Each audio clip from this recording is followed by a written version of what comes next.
Hi, everyone, and welcome to our latest inclusive leadership interview. With me often is Bill Pugin from the Sign Language Company, and we're very grateful to him and the Sign Language Company for helping make our events more accessible.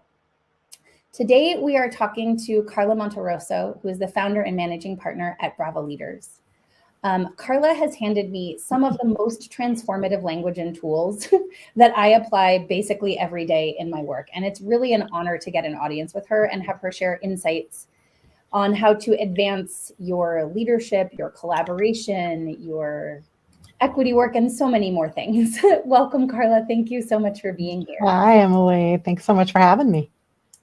So I want to just start, you work with leaders all the time and you think a lot about leadership, but I would just want to start with your own journey to leadership. Can you tell us more about that?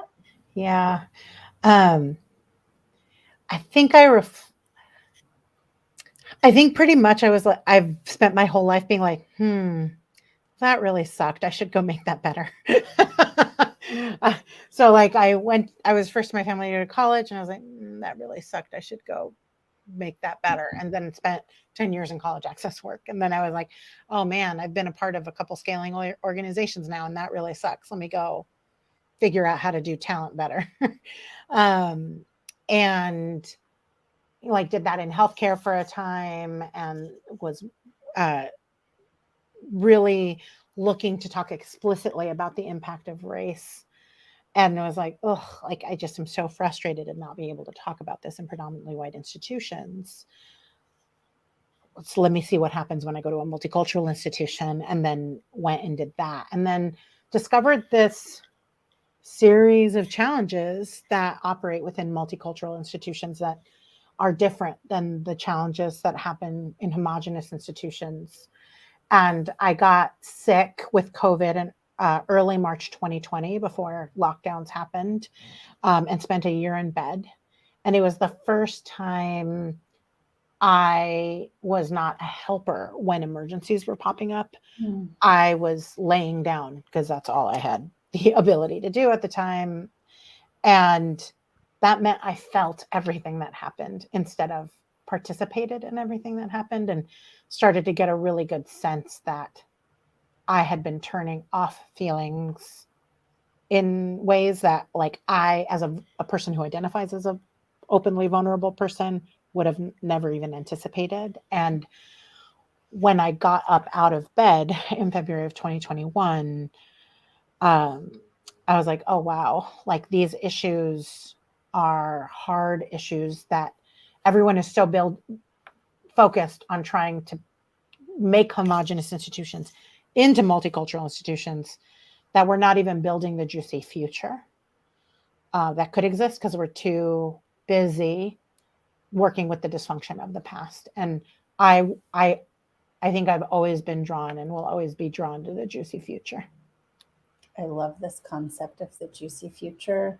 I Mm-hmm. picture a really lush landscape and people Yeah. eating fruit from trees and the Yeah. juice dripping down their chin. That's like a really beautiful, evocative image for like what it the embodied experience of a juicy Yeah. future.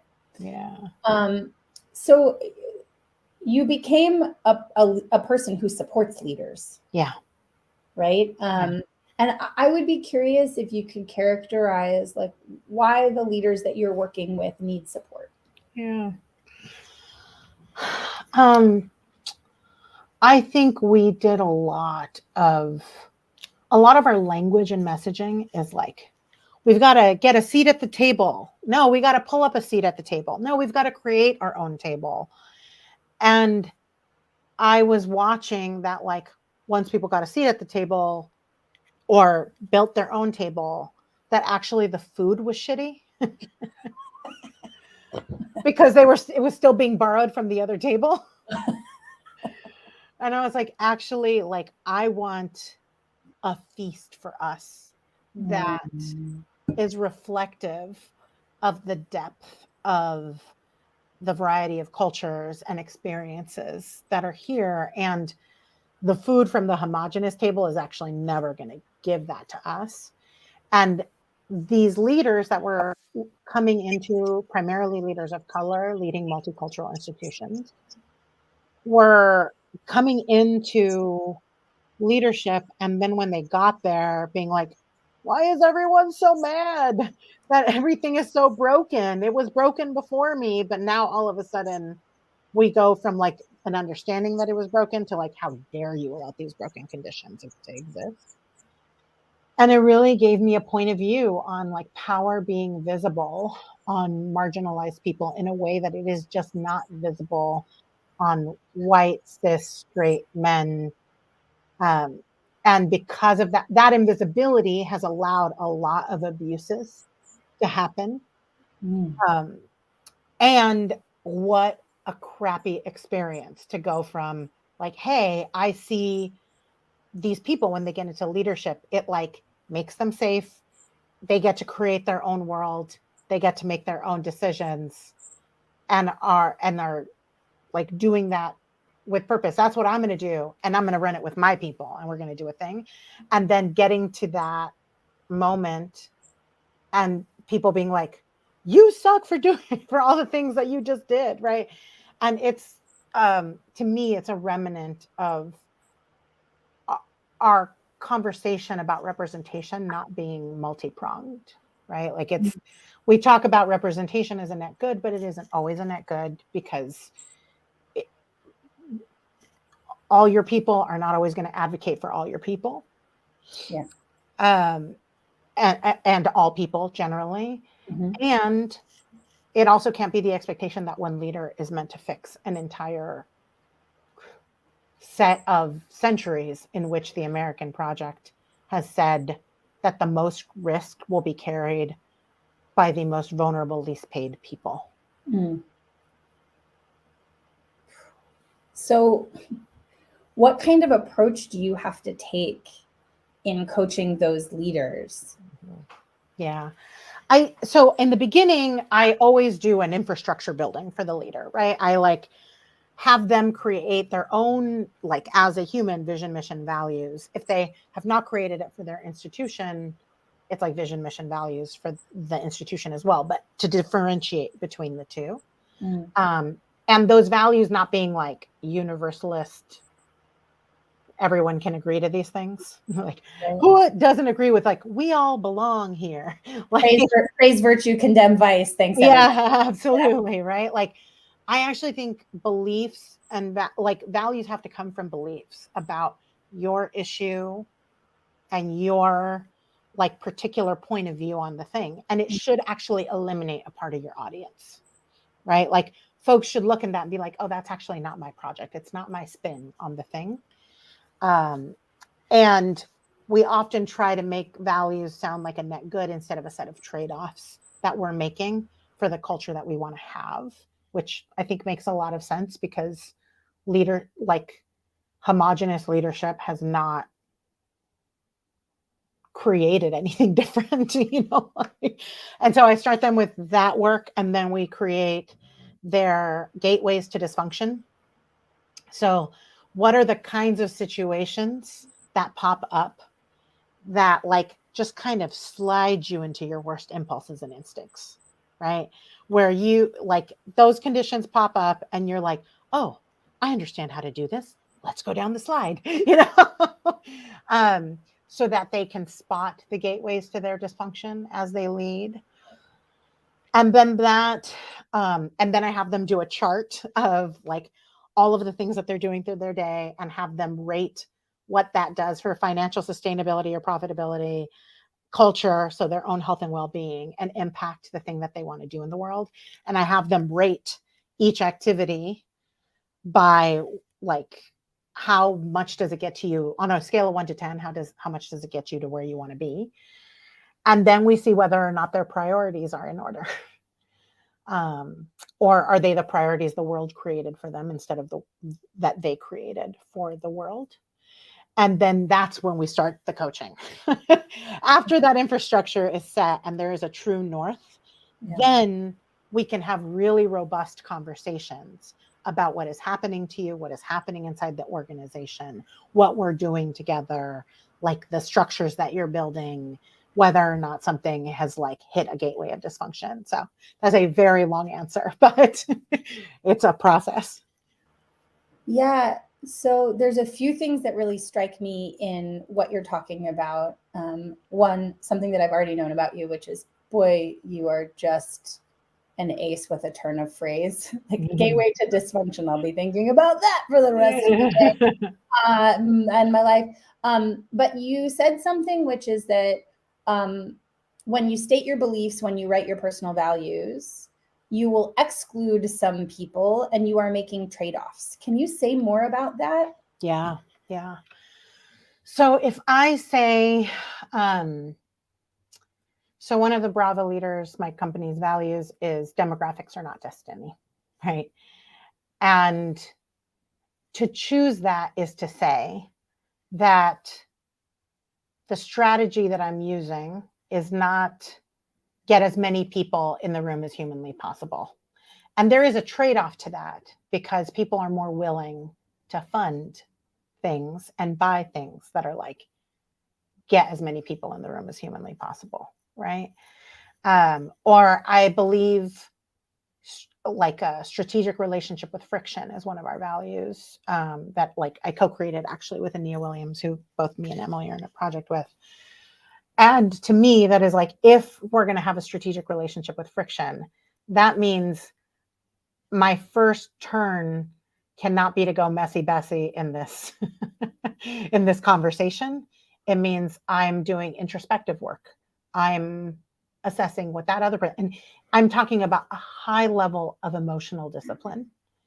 And that is very hard for people, right? And so I need people to know, though, that if they're going to be in this project with me, I am asking for a high level of emotional discipline. And that may mean you have to seek therapy. That may mean you have to seek life coaching. That may mean like there may be things that you've got to do on your end to have the level of emotional discipline that we want in this company because of the project this company is trying to bring to bear. And that's a trade-off to what is like our human instinct to like, all right, things got wild, let's burn it all down. So some phrases I hear a lot in the space these days are like, bring my authentic self to work, like all feelings are valid. There are some like, I would say like mimetic truths that get shared widely. How do they interact with this universe of emotional discipline? Wow. That's quite the question. So I think we often know the tagline of a thing, but we don't know the context of a thing.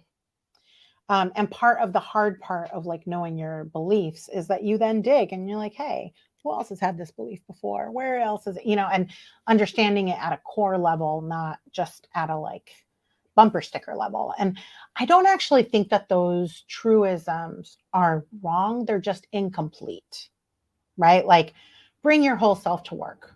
Well, who is the whole self? And who are we talking about bringing their whole selves to work? Because I've watched a lot of times in which the company says that. And then the second that someone comes in and presents in a different way, they're like, oh, yeah, but not that. Right. So, like, if you're going to say it, mean it. Right. And mean the trade-offs that it takes. Right. So if I'm saying bring your whole self to work, then the trade-off of that is that my workplace is going to often feel the pain that people are carrying from a very frenetic moment in the history of our country. Right? So like if I'm doing that, then I have to be like, okay, we need a grieving ritual for like a weekly grieving ritual where people are just seen and witnessed. We need a therapist that comes in and does like a session on like trauma, like management in trauma. Like there's there are like commitments we make that we don't get that we're making when we say those things. And a meme never gives you the commitments. It just gives you the feel good saying. And so like just this last week, I was at a retreat where Emily was at, and we were talking about like something, and I can't remember how it came up, but I was talking about the Audre Lorde quote, "The master's tools will never dismantle the master's house." And I said, when Audre Lorde was talking about that, she was talking about homophobia and racism specifically, not Microsoft Excel, right? And so I think often when those phrases get decontextualized from the scholars and the people who've been doing work to really dig deep into what these things mean, we tend to lose a lot of the meaning that people can use to understand them, and it makes people behave like these things are simple instead of like the complex issues of our time. Yeah. I wish we had like 2 more hours. Where I want to dig down is like, it seems to me like if somebody's choosing to engage with you, they are trying to do the work of building an institution. They are trying to unpack their ish. They're trying to show up. And why does it always seem to be these kinds of organizations that end up with like takedown pieces in the media? Yeah. What's going on there? Yeah. Well, there's been several articles over the course of the last few years around progressive institutions, like, oh, internal fighting in progressive institutions. Oh, but I think it's come out in a lot of different ways. So in the progressive version of it, I think it's like internal fighting happening, leader unaccountable, all of these things. And I think more centrist or even center right organizations, it does come out as like workers are feeling very entitled, like workers want more than we should, like, why are they quiet quitting, like those kinds of things. And I think all of those are of a piece of, actually, progressive institutions are the first multicultural institutions in the country and are doing the work of building out what multicultural institution building will be alongside their mission, vision, purpose, product, what have you. And it is inevitable that when that happens, there are going to be disagreements about it. And because we've just kind of entered that time frame like fairly suddenly, there was like a transition in a lot of leaders, and now you've got a lot of leaders of color at the head of these institutions. I think it's a little shocking because you use different tools for homogenous institutions than you would use for multicultural ones. And which is not at all to say that those institutions don't have a ton of building to do. They really do. We are in a lifelong project right now for what those institutions look like. But I don't think, I just don't think that we have understood the level at which we're going to have to do this work. And so, of course, those things end up making the news because those leaders are leading just as every other homogenous institutions leader is leading, except now the power is visible, so you can see the disenfranchisement in a different way. So how might a leader set expectations for the project being undertaken? Yeah. Right? So you're not just, as you said, you're not just doing your own mission, vision, product, project, profit, sustainability, etc. You're also doing the work of like correcting 400 years worth of BS. Yeah. Which seems like a lot to ask. So how do we do the expectation setting, and what is the relationship in terms of accountability, like leaders and teams? Yeah.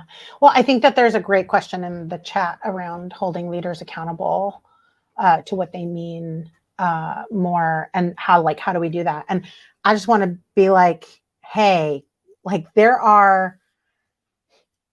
when you're talking about a hierarchical leader, so someone who is at the top of an org chart, they get to determine employment, performance review, salary, any number of things that hold people below them accountable.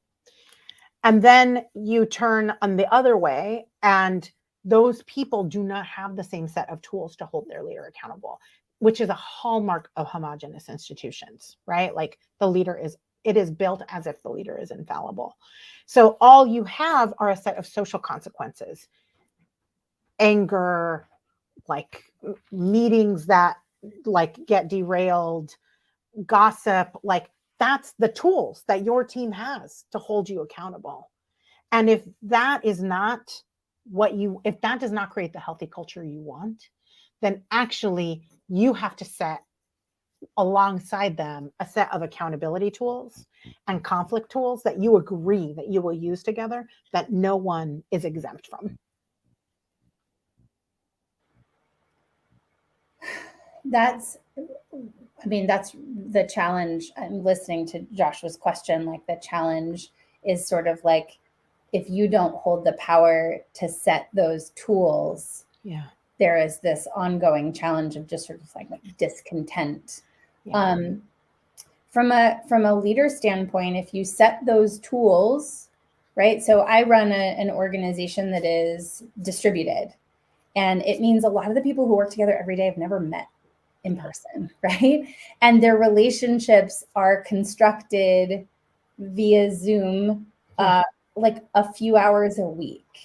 Yeah. And they don't know what the lower half of each other's bodies looks like or how tall they are, right? Like, there's all sorts of things that, like, context they don't have. And so I'd be curious, even if you, and the kind of accountability tools you're talking about are uncomfortable for anyone to use, especially to use with anyone they feel like has like holds institutional power over them. So I'd be curious, like, how can leaders who want to set these sorts of infrastructures, how can they help put those into play in a way that people will actually use them? Yeah, it's a great question. I think it's a lot of experimentation. Like, I actually don't think it's a one and done, like, okay, built the tool, gotta go. I think the building has to happen together. I don't think it works if you're like, hey, I'm the CEO, and if you want to hold me accountable, here's a complaint box that you use, right? Like, that's not what is going to motivate anyone to do that. It's like being in conversation of like, hey, what are the kinds of violations I, as a CEO, could perpetrate upon this team, right? And here are the ones that I see. What do you see, right? Because people always feel very familiar in a problem-based conversation, right? Like, they're like, you want me to talk about the challenge or the problem? I'm in, right? So you have to mind that space quite a bit. And then you have to transition people into vision and solution, right? It was like, okay, if we want to solve that, what are the kinds of things that will make this solvable, right? Is it that once a quarter I get a like read on what people are confused about or leading, like upset about or what have you, from a representative from the team? Is it that I actually hire an external organization chaplain that their job is to hear the team and give them the tools to emotionally sort through something, and then that chaplain can get pulled in to being with in a CEO employee conversation and be a trusted entity in that? Is it, I mean, there are 100 possibilities, but we don't often see those possibilities because we're so used to the way the world has been. We like really struggle with exploring the world as it could be.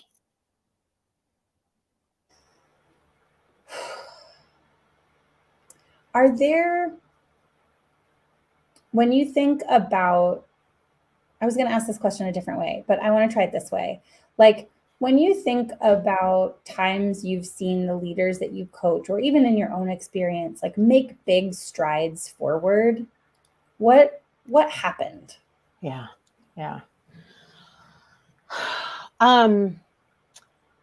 there was often there's been a clear reset that has happened of like, hey, we're in an evolution. This is the next part of our evolution. This is what that evolution is going to take. And it is prioritizing it alongside all the other priorities of the organization, right? So I, see those leaders start to make strategic sacrifices in a way that I didn't before. I tend to think a lot of leadership right now is like the I choose all model of prioritization. They like say priorities, but it's actually like, oh yeah, here are the top 4 things we're going to think about, just more than the other things. Not like we're taking something off the plate that we used to do that everyone's very emotionally attached to, so that we can focus on this thing, right? And so I think that there's that. I think it is building a set of skills and language as a team for how to operate together. Like I often recommend people create a conflict charter.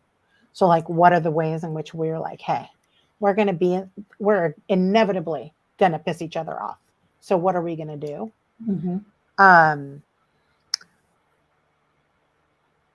And like, you can feel the change. Like you really can when that transition has started to happen, when people are the leader is starting to articulate the context that framed their choices. Mm-hmm. And other people in the organization then start to frame the context that makes their choices. I was doing a coaching call with someone who was like, oh, like my staff team is like, just thinks we can spend whatever money they want. Like, they want all of these salary increases. We'll never be able to afford that. And I was like, what are your practices around money internally? And they were like, what do you mean? And I was like, well, what are you reporting to them every month? And well, we don't do financial reporting every month. So like the department heads don't have a budget to actuals, like don't have how they spent to their budget in the last month. No, we don't. Like, okay, well, then you've created a situation in which the concerns of finances are these other people, and you give an allowance to your kids and they're like, I want more allowance. But if you're like, hey, this is how much money we have to pay rent, and I'm trying to figure out what your allowance should be, like, and here's how I'm looking at it, that's a different conversation. Like, and so I think a lot of times we treat our employees like children, and then they act in that frame and get upset in the way a teenager rightfully gets upset for not having the context they need to understand their lives. Right. And so like, if we want that to be different, then we have to intentionally create a different context that all of us are working under, which by the way, can feel heavy for the employee. Like it's not just like, we're creating a different context. Awesome. It's like, actually, now you're as haunted by our cash flow analysis as I am. Yes. And is that what we want? Right? Like, and what is the best clip for you to get this information so that you are an effective in your role and have enough information to be a good steward? That's right. By some miracle, every single one of these conversations finds, like, our guest sticks the landing at exactly the ending time, which you have just done. I would never have warned you in advance that was a thing that has happened. It's been a powerful expectation that's been set by these. Karla, that was amazing. There are so many places I want to dive deeper in, and perhaps in a few more months we can check back. I'm really, really grateful for your time and insights today. I'm grateful for the work you do in the world. I'm grateful for the small part of it I get to interact with as well. Yeah, thank you so much. And we can't wait to publish this to the world. Yay. Thank you. Thank you. We'll see you next time. And folks, we're going to be doing more interviews in the near future. So keep an eye on our LinkedIn, and you can RSVP for upcoming events. Karla Monterroso, Bill Pugin, thank you so much. Thank you. Bye-bye. Bye-bye.